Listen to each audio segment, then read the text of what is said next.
Hey, my friends, welcome back. Today's going to be a really different day, and I'll tell you why. I have some memories of raising kids. We had four kids. We had four kids under four, two boys, surprise, girls, and at the same time, moved to California, launched Bayside. So I'm kind of busy, which means I probably was distracted too much when they were little. And I will never forget this. I'm on a couch and in our living room, and I think my son Mark at that point is about 5 years old or something, and he's saying something, but I'm paying attention to something else, and I'm really not giving him my full attention. And and so I'm looking this way, and he's here, and he's talking to me, and he actually jumped on my lap, grabbed my face, and turned it to look right at him. He was like, "Look, I want to know you're paying attention." Okay, and I think probably I did that more than I shouldn't have, and as I look back on it, I think everybody I know, when they hit 70 or something or 60, whatever it is, they would give half of their life savings to go back and spend a day with their kids when they were that age.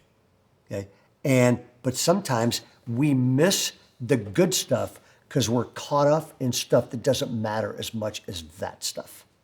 And so this is going to be a whole different refuel. I want to read you something. I'm literally going to read it. This is so smart, okay? And it's written from a brilliant writer at Yale University named David Brooks. And it's introed by this. People will build their life on one of two foundations. I can trust in me or I can trust in God. And if I trust in me, then my life becomes a DIY thing. It's do it yourself, okay? And then one guy says this, when our kids were small, and it was this time of year, the Christmas season, we brought them kind of a complicated present like a tricycle or a PlayStation or whatever. I hated seeing this phrase on the package, some assembly required. 1 a.m, we're still putting this thing together. And he said this, it's a funny thing, people who would never try do it yourself with the kids' toys or their car or their appliances or their computer or a surgery will try it with their own lives, with their ultimate destiny online. The writers of scripture in the ancient world noticed this do-it-yourself, self-sufficient, I can build my life on we, salvation by works and something called strategy would lead to a strange combination of either arrogance and self-righteousness on one side, and anybody know Christians like that, or anxiety and worry on the other. In other words, a life without God leads to a life where maybe we're not valuing the stuff we should value. Okay? And then David Brooks from Yale says this, the temptation to idolize self-sufficiency and achievement has become a hallmark of our culture. Okay? And here's what he says. It's brilliant. He says, I lived much of my life in the secular culture, and it's an achievement-oriented culture.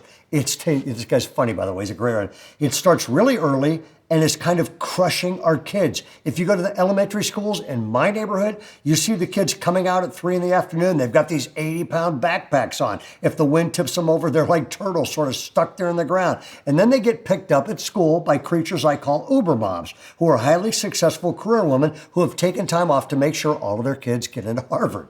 You can tell the Uber moms because they actually weigh less than their own children. They've got little yoga mats stapled to their hips. Then he says they have Uber dads, just as maybe even more performance-oriented than moms, cutting the umbilical cord, flashing little Mandarin flashcards at kids, getting them ready for Harvard. And these kids turn into these junior workaholics of America. And by the time they've applied to schools, they've started 6 companies, cured 3 formerly fatal diseases, and they're playing obscure sports like Frisbee golf. When I ask my students, what are you doing during spring break at Yale? He says, I'm unicycling across Thailand while reading to lepers, that sort of thing. They have tremendous faith in themselves. In 1950, the Gallup organization asked high school seniors, this is amazing, are you a very important person? And at that point, 12% of Americans said yes. They asked the same question in 2005, and 80% said, I'm a very important person. Americans scored 25th in the world on math. But if you ask Americans, are you really good at math? We're number 1 in the world in thinking we're really good at math. Time magazine asked Americans, are you in the top 1% of the nation's earners?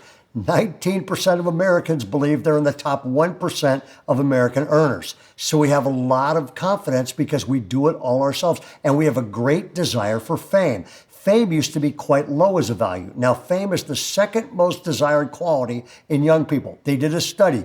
Would you rather be president of Harvard or Justin Bieber's personal assistant? By a 3-to-1 margin, people would rather be Justin Bieber's personal assistant than president of Harvard. Though, to be fair, I asked the president of Harvard, and she would rather be Justin Bieber's personal assistant. So this is an achievement-oriented culture, a culture where people striving and trying to win success. The way I express this contest, the hunger for success, is 2 sets of virtues, and here's where it gets deep, if you're still listening.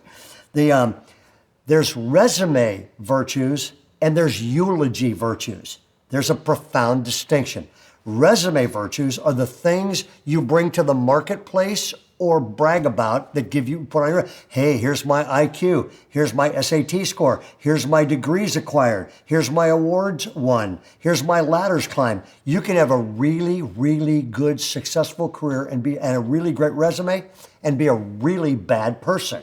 You can have a really good resume and lead a really bad life. It happens every single day. Now, on the other side, eulogy virtues are the quality people talk about when somebody dies. What kind of person were you? Love, humility, servanthood, generosity, joy. Brooks says, in my secular culture, we all know eulogy virtues are more important, but we spend more time on the resume virtues. All of our sense of identity, all of our emotion gets wrapped up in resume virtues. Who are you? Do you matter? These are big deal questions. Does your life count? It's all over there. The writers of Scripture knew about this. I can call it do-it-yourself resume salvation. I can depend on my education, my looks, my wealth, my connections, the number of cars I have, the number of homes I have, my achievements to secure my life. I can even throw in some good deeds. I can even throw in occasional church attendance or a little giving or every once in a while volunteering. But a crisis is going to come. And all of your degrees and all of your bank account will not make it go away. Suffering will come, and all of your networks and all of your contacts will not stop it. And addiction will come, and all of your strength cannot deliver you. Moral failure will come, and all the doctors in the world cannot wash away the guilt that wakes you up at 2 a.m. For sure, aging and death will come, and judgment will come. You and I will stand before God one day, and He will not be impressed by my resume.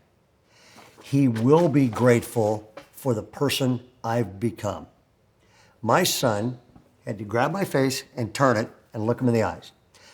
Maybe what you and I need today is for the God of the universe to kind of grab us and turn our face toward things that really, really matter, because there's no time soon enough to fix that before you celebrate Christmas with all the people that matter to you. I know this was heavyweight and it was reading and maybe bored you to death, but this is some serious, really great stuff. God bless you. Have a great day. I'll see you tomorrow morning.